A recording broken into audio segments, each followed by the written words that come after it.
TWS の小型化によって生まれた、新ジャンル、OWS。今回は、手に取りやすく、誰でも触れるけど、しっかりと実力を備えた、OWS の紹介だ。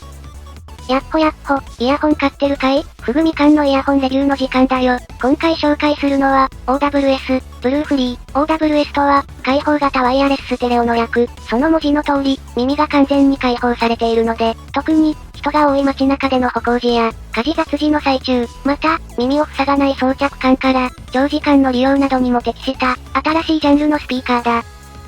一人用スピーカーは、従来、首にかけるタイプのモデルが一般的だったんだけど、最近の技術的進歩と省電力化によって、耳に引っ掛けるスピーカーが、実用的なスペックになってきた。このチャンネルでは、OWS の中でも、特に初期に登場し、現在でも連続動作時間や音質で優位性を保つ、オラダンスウィアーブルステレオや、骨伝導イヤホンで有名な、ショックズの、オペンフィットなどなど、しっかり価格は高いものの、性能も高いものを数多く紹介してきた。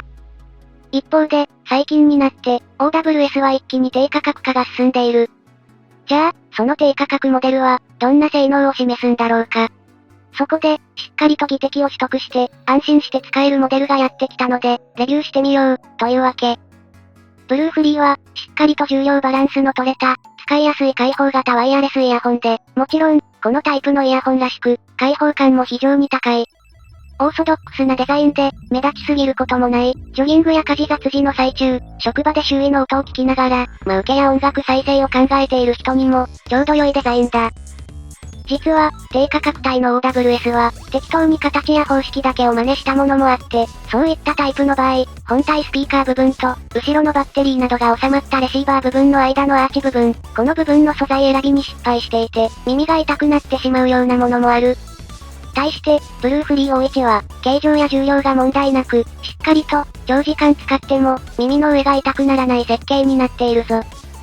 基本的には、この手のモデルの先駆けと言える、オラダンスウィアーブルステレオの形状を踏襲していて、柔軟なアーチ部分なども引き継いでいるので、心配することはないだろう。それでいてお値段は安いので、初めてこのタイプのイヤホンを試す人や、安価でなんとか調達したい人にはかなりありがたい存在なんじゃないかな。ケースの充電能力が約35時間、本体の連続動作時間は10時間だ。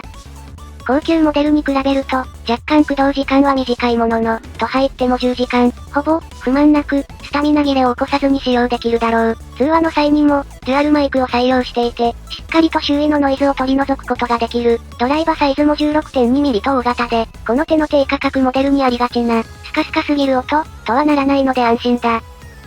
一般的なスペック、ゆえに、しっかり、想定通りの使い方ができるモデルになっているぞ。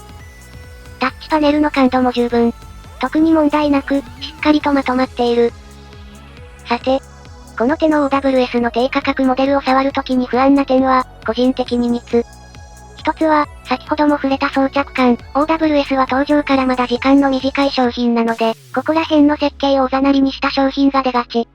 もう一つの不安は、この手の商品が、実は音質的にかなり不安なことだ。OWS というか、開放型のヘッドホンの場合、案外音響設計がガバガバで、モコモコだったりスカスカだったり、正直、実用的でないモデルの商品は結構ある。このチャンネルでは、提供を受けた場合、問題がある商品だと、レビューを掲載しないでお蔵入りすることも結構ある。ブルーフリー O1 がレビューが出てるってことは、そこも問題なかったってことだ。まずはマイク。そして、その後、実際に聞いた音質について話していこうか。さて、それじゃあまずはマイクのチェックから、実際に録音した音声を、お高いコンデンサマイク、そして、このブルーフリー O1 の順番に流していくぞ。おはようございます。こんにちは。こんばんは。レビューふぐみかんのふぐみかんです。ブルーフリー01を扇風機に当たりながら流しています。扇風機のノイズもほとんど乗らないと思うので、かなり優秀ですね。おはようございます。こんにちは。こんばんは。レビューふぐみかんのふぐみかんです。いつものコンデンサマイクを使って話しました。やっぱり音質としては違うんですが、どちらも聞き取りやすいので、通話目的で使用するならトゥルーフリー01のマイク機能はかなり優秀だと思います。どうだったかな？ Bluetooth デバイスのハンズフリーモードは、必ず、通常の録音より音質が下がるのは仕方がないんだけど、しっかりと、僕の言葉が聞こえたんじゃないかな？通常の、通話しやすい、優秀な完全無線イヤホンと変わらない使い心地で通話することができた。耳を覆わないので、蒸れなどによる病気の心配もない。そういった点でも、優秀なデバイスだよな。そうそう、聞く側の音質に入る前に、この手の OWS は、ある程度出している音に指向性があって、あんまりにも大きな音でなければ、結構音漏れは小さい。とはいえ、完全に静かな場所だと、ある程度伝わるかも。外使いや家使いがおすすめだな。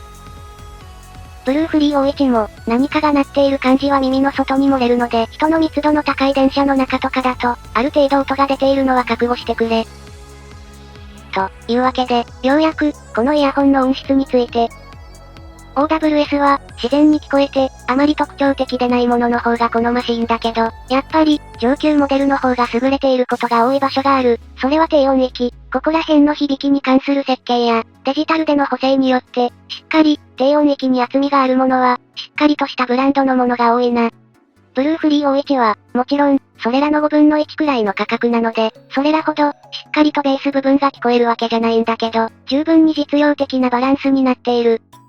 これがもうちょっとひどいと、高音域側が刺さるようなモデルもあるんだけど、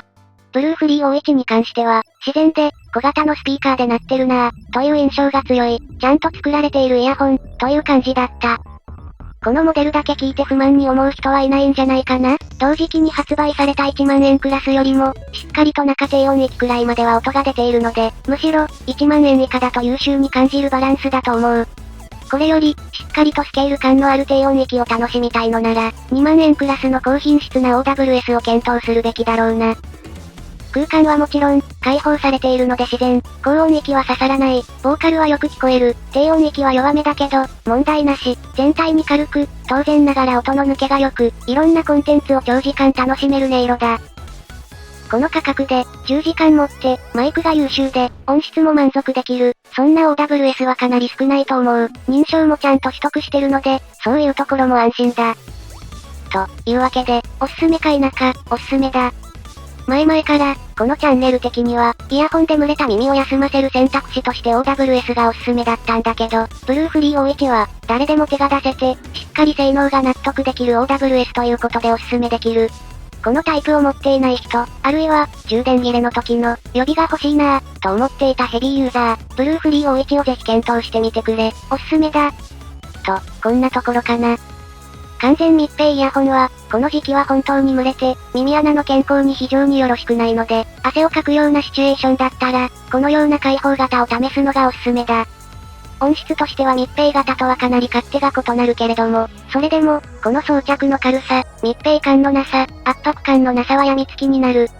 きちんとアーチも柔らかく、耳を刺激しすぎないので、低価格にこの手のモデルを試したい人、ぜひチャレンジしてみてくれ、おすすめだぞ。といったところで今回はここまで。